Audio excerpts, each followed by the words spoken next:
Hello बच्चों, चलिए प्रश्न पढ़ते हैं।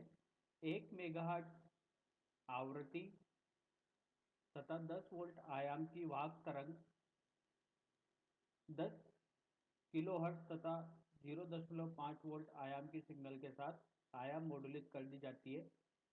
मॉड्यूलेशन सूचकांक तथा पार्श्व बैंड आवृत्तियां हैं। 4 विकल्प दिए गए हैं, बताना है कौन सा विकल्प सही है। चलिए प्रश्न के लिए मुख्य अवधारणा की चर्चा करते हैं। मुख्य अवधारणा: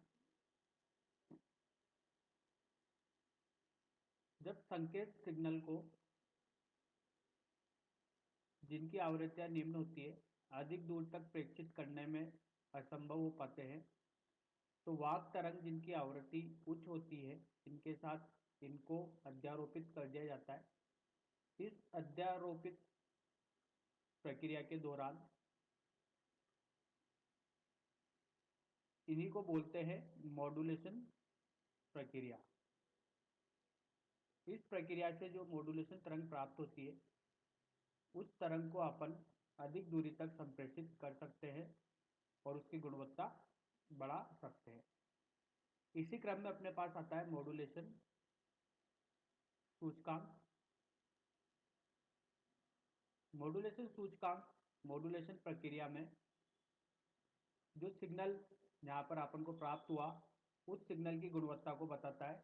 जब ग्राही तक पहुँचता है तो कितनी अच्छी गुणवत्ता का सिग्नल ग्राही तक पहुँचा है, ये बताने के लिए अपन को होता है मॉड्यूलेशन सूचकांक।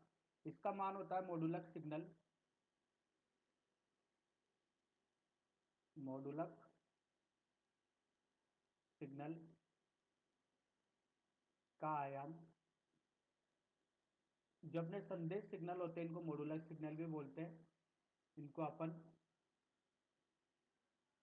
मॉड्यूलक सिग्नल भी बोलते हैं। इनको प्रदर्शित करते हैं एम से बटे वाक सिग्नल का आयाम। ये होता है अपन का एसी। इनका आयाम एम, एसी, आवृत्ति एफसी और आवृत्ति एफएम इस तरीके से प्रदर्शित किया जाता है। एम का मान 0 और 1 के बीच में दिया जाता है। इसका मान 1 से अधिक नहीं होता है। और अगर निम्न पार्श्व बैंड और उच्च पार्श्व बैंड की बात की जाए तो निम्न पार्श्व बैंड एलएसबी से प्रदर्शित करते ही होता है एफ सी ऋण एफ एम, और उच्च पार्श्व बैंड की बात की जाए तो होता है एफ सी धन एफ एम। आइए बच्चों, दिए गए प्रश्न के अनुसार अपन के प्रश्न को हल करते हैं। एफ सी का मान दिया गया है आवृत्ति वाक तरंग की 1 मेगाहर्ट्ज बताई गई है। आपन को वाक तरंग का आयाम बोला गया है 10 वोल्ट का, और मॉड्यूलक तरंग की आवृत्ति बताई गई है 10। मॉड्यूलक तरंग की आवृत्ति 10 किलोहर्ट्ज।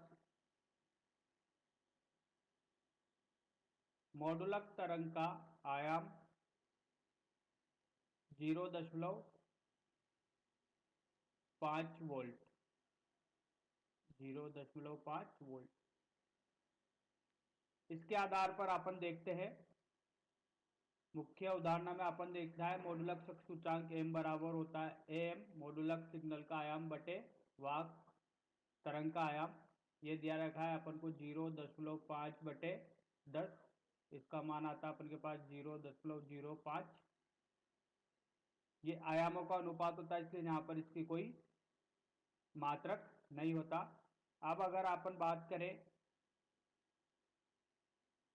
निम्न पार्श्व बैंड, निम्न पार्श्व बैंड की बात की जाए तो ये एल एस बी, इसका होगा अपन के पास मान एफ सी ऋण एफ एम।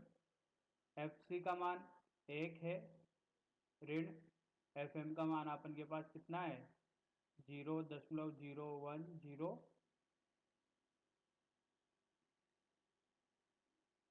Mega hertz. इसको अपन ने किस में बदल लिया है, मेगा हर्ट्ज में बदल लिया है। उच्च पार्श्व बैंड दिया जाएगा यूएसबी FC धन FM से।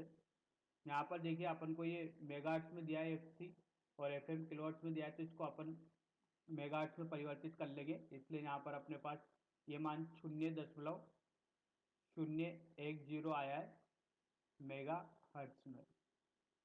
इसको अपन इस तरीके से लिख सकते हैं, दोनों को मिलाए, एक ऋण धन 0.010 मेगा हर्ट्ज।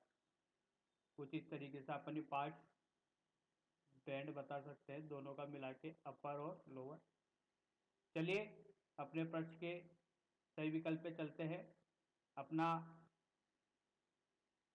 0.05 मॉडुलस सूचकांक है और एक धन ऋण 0.010 मेगा हर्ट्ज अपना आंसर है।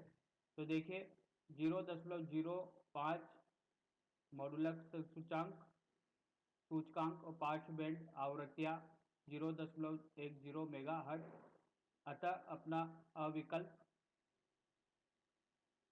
0.010 अविकल्प अपना सही है। आशा करता हूँ आपको यह हल समझ में आया होगा। धन्यवाद।